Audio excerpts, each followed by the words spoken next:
I don't think that we've talked enough about how well Beverly has adjusted to life without Dixie. And in a way, I'm happy for Beverly. I am happy for Beverly. She's getting along great with Ivy and Bucky's, and of course Voodoo, you all know, was instrumental in making that transition happen. But isn't it just kind of sad also? Seriously, isn't it kind of sad that, you know, we lost Dixie? And I don't know about you guys, but I kind of expected it to be a little bit harder on Beverly to adjust. And here we are, 2 weeks, 2 weeks, and she's getting along. I don't know. I don't know why that makes me feel happy and sad. And listen, I'll tell you right now, I've always struggled with finding the right words. Let me get out. Let me get out and walk along here a little bit and talk.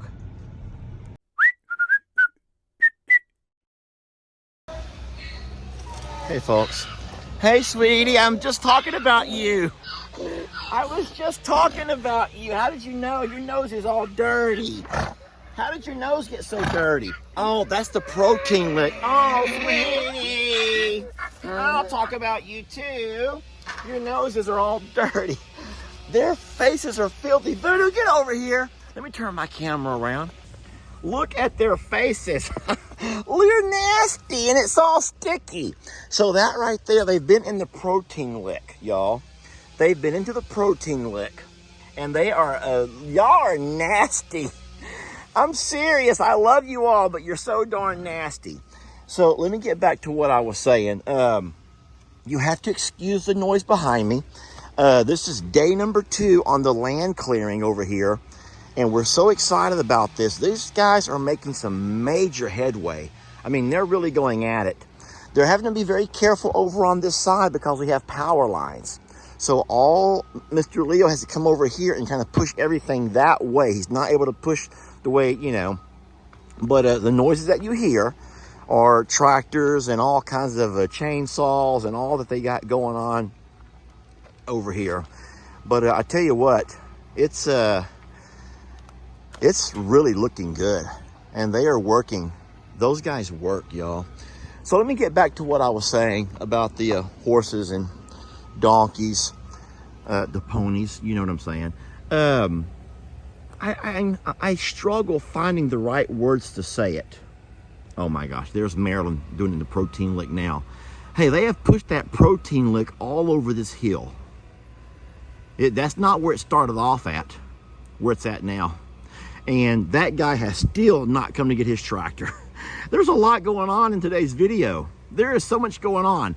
That's the rental machine that the pond guys had to use to work on the spillway and with some of that bull rock. They've been done for 3 darn weeks, and that tractor still sits here. I don't know why. Obviously, the rental company doesn't need them that bad. All this going on over here. The cows are all going on over there. They've pushed the protein lick all the way across, almost to the pond. I may have to go get it, or else they're going to push it into the pond. That would not be good. But I guess this is a good time to talk about the reason that we need more grass. You guys can look out across there yourselves, and you can see that even though it's nice and green and pretty, it's not thick. It's not growing. They need more grass. I was telling Lana Banana, a friend of ours from Canada, that this time of year we should not be having to supplement our babies so much. And we are, guys. We're feeding, not only are we feeding occasional green hay, which is alfalfa, but we're also doing dry hay. Our dry hay sits out and the cows are eating it up, or about a roll every 2 weeks, which is crazy to be eating that much hay this time of year. We do grains every afternoon. And then of course, this time of year, they should be happy with the amount of green grass and not need and want so much. And you're saying, Lester, maybe you're overfeeding them. They all look fine to me. So what we do is we gauge how much they need on what they're eating. So, for example, if I set out brown hay, dry hay, like over at I'm a Survivor, and it never gets touched, that tells me they're being sustained on the grass in the pastures. So the longhorns, goats, and donkeys that I'm a survivor are not touching the brown hay, the dry hay. They don't need to. Their bellies are full.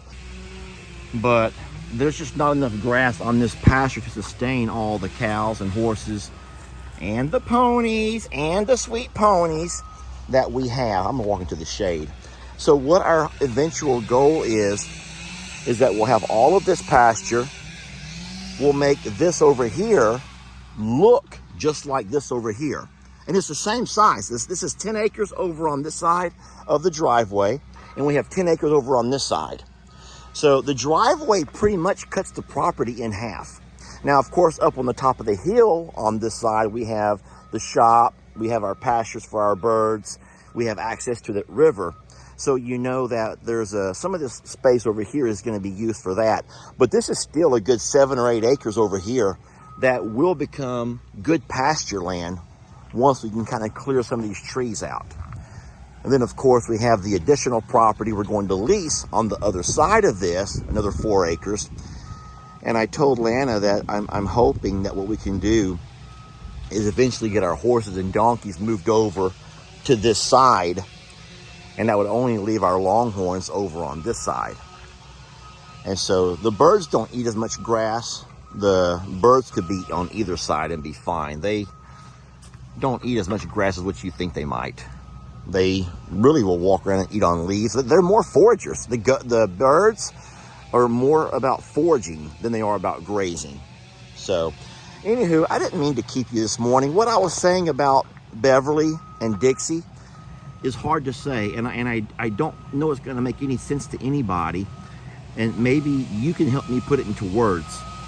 But as much as we thought that Beverly would really struggle without Dixie, don't y'all think that maybe some of the prep work that we did in having her hang out and spend time with Voodoo, having him come over and join her and Dixie, maybe that right there was vital in allowing for a really smooth transition? Because I don't think that Jamie would disagree when I say that it has not seemed to be as hard as what we thought it might be.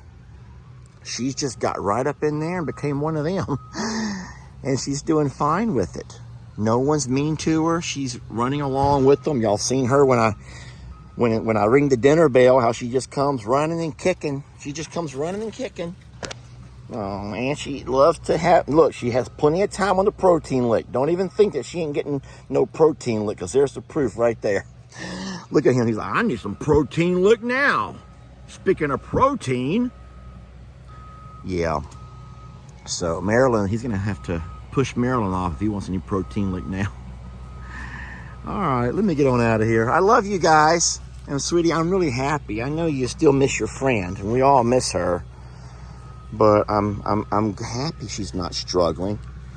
I'm just surprised that I thought that she would struggle more. Maybe y'all can put that into words for me. What am I trying to say here? What am I trying to say? I don't know. I don't want her to struggle, if that's what y'all think. I'm not wishing I would have seen her struggle. I just thought that I would. I thought that I would. I am just getting home from having the four-wheelers serviced. We were a little bit behind on our scheduled servicing, but look at my welcoming party. The welcoming party. I don't mean the two birds in their party dresses. Not that party. I mean the welcoming party right over here with all these. Buddy, get out of the road. Buddy.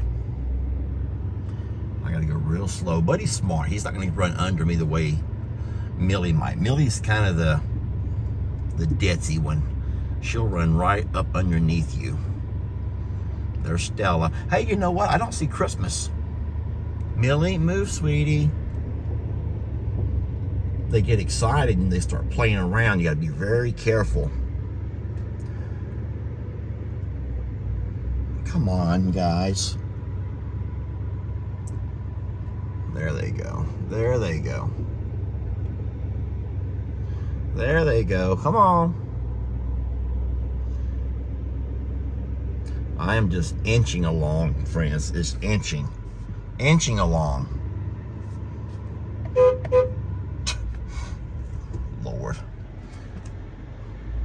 truck.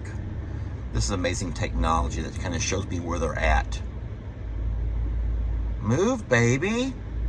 Oh, Lord. It's going to take 5 minutes to get up to... Millie, you old flea bag. Look at that. I always call her a flea bag. She doesn't have fleas, y'all, but she scratches and itches all the time. Oh, my gosh. Not Fiona. I love her, but the old flea bag. Lord. Move, you. Gosh. Well, they got something burning. Oh, that's green. All of those green leaves. That's what happens when you burn green stuff. It smokes. Hello. I see my old flea bag, but not that out of my way. Don't jump on me, you old flea bag. Sheesh, you old... Millie, you old good for nothing flea bag. Guys, I do love her, but she's just old. No, everyone now, they're all gonna start jumping on me. Stop it, Mildred. Sheesh, Millie, you need to settle it down. If you would settle it down, they would all settle down. Have y'all noticed how it only takes one to set the tone? And when she sets the tone, then they all start acting or misbehaving. Misbehaving. Did I say misbehaving? Y'all been misbehaving, buddy? Y'all need to hush it up and settle it down.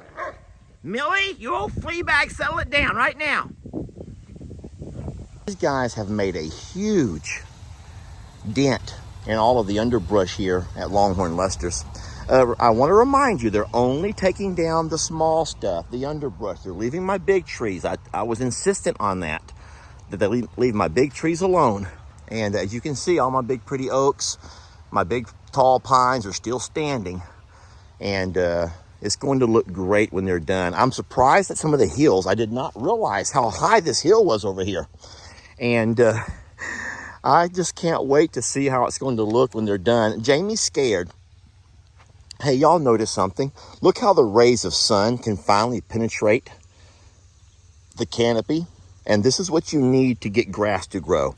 Now, guys, they're going to come by and clean all this up. They'll bring their bulldozer and just kind of level all this out, pull all this stuff up and burn it. But it's going to be absolutely gorgeous when they're done. And I'm excited about getting grass to grow here, giving us more pastures to help feed our cows and horses and donkeys. And then, of course, you saw from the last video, we're going to acquire that land next to ours. And then I told Leo to clean this out enough to make it all match up pretty. So, wow, this is just such a blessing. Such a blessing. He's having to be very careful around the fences. Obviously, we don't want to have any fence damage. And then we also have power lines on the other side. But man, they're going through here and taking care of business. No, they don't mess around. They do not mess around. Except for right now. Now they're messing around right now. But they work. Look at this hill. Guys, we are up on a hill. I'll tell you what. They were happy with how dry everything is here. They were not having any issues with, sliding around or bogging down like at the other property. And now I can see here, I don't know if you can, but they've gone almost all the way to the creek. With, I would say, I would think that they're about a quarter of the way through this thing in only one day. And I am super impressed. All right, they're back to work. I'm going to get my dogs out of here. I don't want to get in their way. But there'll be a lot more to come, my friends. A whole lot more to come. We were very blessed to find Leo. I don't know if I've ever told you. I think I did. You know that I met his wife first. She runs the taqueria by the house. The taqueria that we love the most, that little yellow bus. And we've been eating over there for about 3 or 4 years. Everyone eats there. It's amazing food. It's the best. It's the best. The best taqueria in all of Plum Grove. And I've been to all of them. But, and then meeting her and finding out that her husband does land clearing. We've never had a need for land clearing, not large scale land clearing. We've had a few trees done here and there, but nothing large scale. And to run across these guys, let me go ahead and show you his business card. This is cute. This is his business card. Yeah, there you go. That's his business card right there. Leo's business card. Right there on the windshield of his truck. Anyone driving by can see who to call if they have any land clearing needs. Not a bad way to advertise, huh?